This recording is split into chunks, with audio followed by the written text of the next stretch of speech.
Deuxième partie du seder. Urchatz, on se lave les mains. Pourquoi on se lave les mains? J'explique. C'est pas une halakha du seder de se laver les mains à ce moment-là. On se lave les mains sans bracha. C'est pas une halakha du seder, il y a urchatz au seder, on se lave les mains juste d'une fois dans l'année sans bracha. C'est pas la seule fois où il faut le faire. En réalité, urchatz vient, la deuxième partie, elle vient parce que juste après vous avez karpas. Karpas, c'est quoi? C'est, on va tremper, alors, on va prendre des herbes amères qu'on va tremper dans de l'eau. Alors généralement on prend du céleri qu'on trempe dans de l'eau salée. Ok? Comme le céleri est un légume, donc un élément qui pousse naturellement, tout élément qui pousse naturellement et qui est trempé dans de l'eau ou dans un des 7 liquides qui sont cités dans la Gemara, tout élément qui sont trempés, si on les touche et que nos mains sont impures, ça transmet l'impureté à l'aliment, sinon on mange quelque chose d'impur.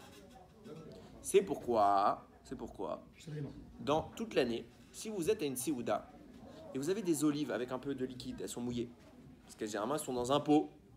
Donc le gars il a versé le pot dans la coupole et tu prends l'olive comme ça. C'est assourd. Enfin assourd, c'est pas bien. Pourquoi? Comme tu as les mains impures, tu as l'olive elle est mouillée, tu touches avec ton doigt impur, tu rentres ça dans ta bouche, c'est pas bien. Alors deux options.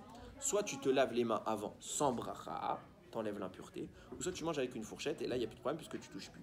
Dans notre cas à nous, urkhatz, on se lave les mains sans bracha juste pour enlever l'impureté. C'est pas netilat yadayim standard du motzi. C'est Netilat Yadayim juste pour enlever l'impureté parce qu'on va toucher maintenant le céleri, donc le karpas. On en arrive au karpas. Deuxième partie du seder. Karpas, donc on a l'habitude de manger chez nous le céleri pour les sfaradim qu'on trempe dans de l'eau salée. On évoquera plus loin peut-être la symbolique du karpas. Ok. Encore un problème halachique. Vous savez, je vous pose une question. Est-ce que c'est permis? Enfin non, c'est pas permis, c'est pas le mot. Si maintenant j'ai fait une séouda avant mon repas, Shabbat par exemple, je fais une petite séouda, petit kidouche, on a fait kidouche, il y avait des cacahuètes, des pépites, des bombas, des bislis, ce que tu veux, des chips, et j'ai mangé. Après ça, je vais faire Netilat Yadayim, je fais mon motzi et je fais mon repas de Shabbat. Après, qu'est-ce que je dois faire? Birkat. Est-ce que mon birkat m'acquitte juste sur ce qui a été fait depuis motzi ou aussi sur la séouda d'avant? Parce que birkat, normalement, il vient parce qu'il y a eu motzi. Ok, maintenant la séouda qui est avant, elle est peut-être pas liée. Est-ce que mon birkat m'acquitte? Oui. Marloquette. Non. Oui, Discussion entre Chachamim. Il y a un avis qui te dit non, c'est pas lié. Il y a un avis qui te dit oui. Halakha, oui. Le birkat t'acquitte. Mais, on est dans un soir de Yom Tov. On est dans un soir extrêmement kadosh. Si on peut éviter la marloquette, on l'évite. Comme ça, on est quitte d'après tout le monde. C'est pourquoi on te dit, si tu fais une séouda et que tu as mangé moins d'un kazaït, est-ce que tu dois faire une bracha harona? Ouais. Non, moins d'un kazaït. Tu ne manges pas moins de 30 grammes, tu n'as pas besoin de faire la bracha harona. Du coup, on te dit, mange ton céleri, mais surtout pas 30 grammes. Tu manges 10, 15 grammes. Comme ça, tu n'as pas le problème de bracha harona. Et la question de savoir est-ce que ton birkat de fin du repas va t'acquitter, elle se pose pas. Tu manges moins de 30 grammes. Ok, c'est clair les garçons? Oui. Super. On continue. Donc on prend le céleri, le père de famille fait la bracha, on fait Boré Adama, parce on va manger un aliment de la terre, et on est comme ça à moins de 30 grammes. Yachatz. Alors Yachatz, on prend les trois matzot,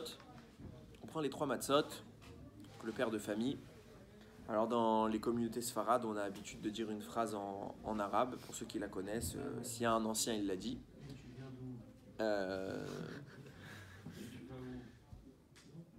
Il y a un ancien... Ah, avant tout ça. Non, bon, je vous dirai ça pour ma guide. En tout cas, pour Yachatz. Pour Yachatz, je vous dirai ce que je voulais vous dire après. Yachatz, donc le père de famille prend ses trois matzot, il prend celle du milieu, il la coupe en deux, avec volontairement une partie grande et une partie petite. Ok? Pourquoi? La partie grande, on va l'enlever, on va la cacher pour la ficomane.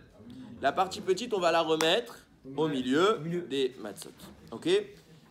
Pourquoi on cache la ficomane? C'est très simple. Vous allez voir que dans le seder, il y a toute une mise en scène, toute une gestuelle à faire. Il faudra lever des fois le plateau, montrer des fois les matzot, des fois montrer telle partie, on enlève le plateau de la table, on le remet sur la table. Tout ça, on cache la ficomane. Tout ça pourquoi? Pour que les enfants se demandent pourquoi. Et tout l'objectif du CEDER, c'est de faire parler les enfants qui nous posent des questions et nous, on doit leur répondre. Donc on cache la ficomane, on a l'habitude de promettre un petit cadeau au garçon qui la trouvera ou à la petite fille qui trouvera. Le but, c'est de rester éveillé. Et c'est après Yachad, que généralement, pour les Marocains, on fait Bibilou. Pour les Tunisiens et les Algériens, ils font Etmol. Chacun son